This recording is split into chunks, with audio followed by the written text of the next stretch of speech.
Hi friends, வணக்கம். இன்றைக்கி நம்ம வீடியோவில் பன்னீர் ரோஸை வச்சு நம்ம ரோஸ் மில்க்குக்கு அந்த எசன்ஸ் எப்படி செய்கிறதுன்னு பார்க்க போகிறோம். அதுக்கப்புறம் ரோஸ் மில்க்கும் எப்படி செய்கிறதுன்னு பார்க்க போகிறோம். ரோஸ் மில்க்குனால் நம்ம பாலில் வந்து இந்த எசன்ஸை கலக்கிட்டு நம்ம குடிப்போம் இல்லையா, அந்த மாதிரி கிடையாது. இது டிஃப்ரெண்ட்டாக இருக்கும், ரொம்ப டேஸ்ட்டாகவும் இருக்கும். நீங்கள் ஒரு தடவை செஞ்சு குடிச்சிங்கன்னா திரும்ப திரும்ப இதே மாதிரி தான் நீங்கள் செஞ்சு குடிப்பீங்க, அவ்வளோ டேஸ்ட்டாக இருக்கும். வாங்க இப்போ ஃபஸ்ட்டு நம்ம இந்த ரோஸ் மில்க்குக்கு எசன்ஸ் எப்படி செய்கிறதுன்னு பார்த்துடலாம்.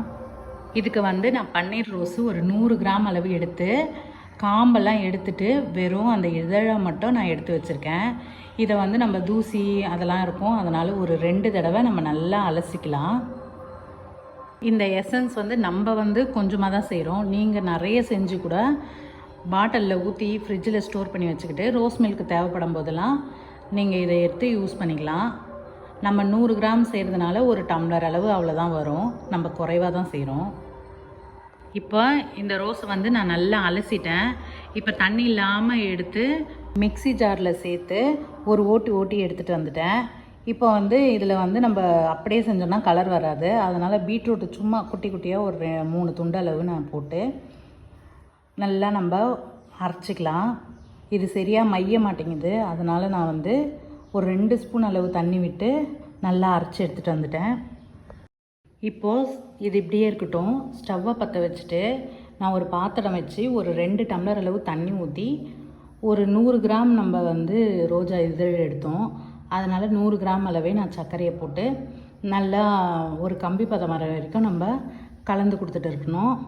இப்போ வந்து சர்க்கரை கரைஞ்சிச்சு, இது வந்து இன்னும் கம்பி பதம்லாம் வரலை. இது ரெடி ஆகிறதுக்குள்ளே நம்ம வந்து ஒரு ஸ்பூன் அளவு நான் சப்ஜா விதை எடுத்து ஒரு பாத்திரத்தில் போட்டுட்டு ஒரு டம்ளர் அளவு, கொஞ்சம் சின்ன டம்ளர் அளவு தண்ணி ஊற்றி நான் ஊற வச்சுக்கிறேன். இப்போ இந்த சர்க்கரை ஒரு கம்பி பதம் வந்துடுச்சு. இதை பார்க்குறதுக்கு வந்து கை சுடும், பார்த்து நீங்கள் பொறுமையாக இந்த மாதிரி எடுத்து பார்த்தீங்கன்னா இந்த மாதிரி கம்பி மாதிரி ஃபார்ம் ஆகும். இப்போது கம்பி பதம் வந்துடுச்சுன்னு அர்த்தம். இப்போ வந்து ரெடி ஆகிடுச்சு. நம்ம அரைச்சி வச்ச ரோஜா இதழை நம்ம போட்டு நல்லா மிக்ஸ் பண்ணிக்கலாம்.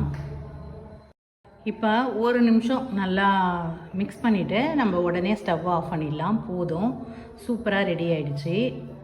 இப்போது இது வந்து நல்லா சூடு ஆறுனதும் நம்ம ஒரு வடிகட்டியை வச்சு வெடிகட்டி எடுத்துக்கலாம்.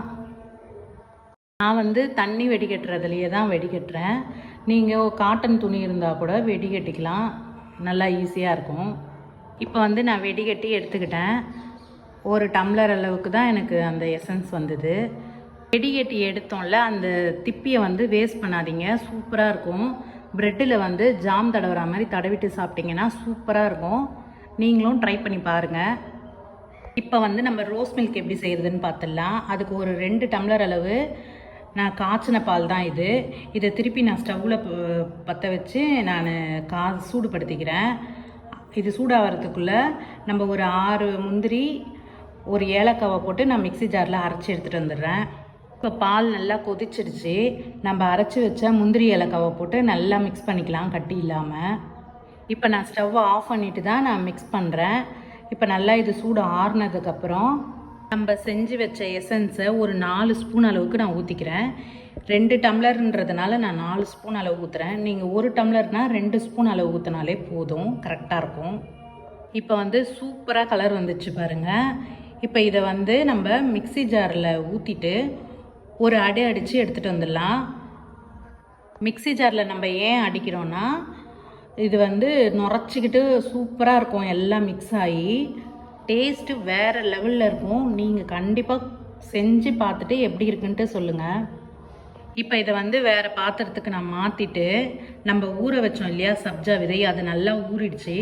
அதையும் இதிலையே எடுத்து ஊற்றிட்டு நல்லா மிக்ஸ் பண்ணி ஒரு டம்ளரில் ஊற்றி குடிச்சு பாருங்கள், அட்டகாசமாக இருக்குங்க. இந்த வீடியோ உங்களுக்கு பிடிச்சிருந்தா லைக் பண்ணுங்கள், ஷேர் பண்ணுங்கள், கமெண்ட் பண்ணுங்கள். இடிச்ச மிளகு சேனலை சப்ஸ்கிரைப் பண்ணுங்கள் ஃப்ரெண்ட்ஸ்.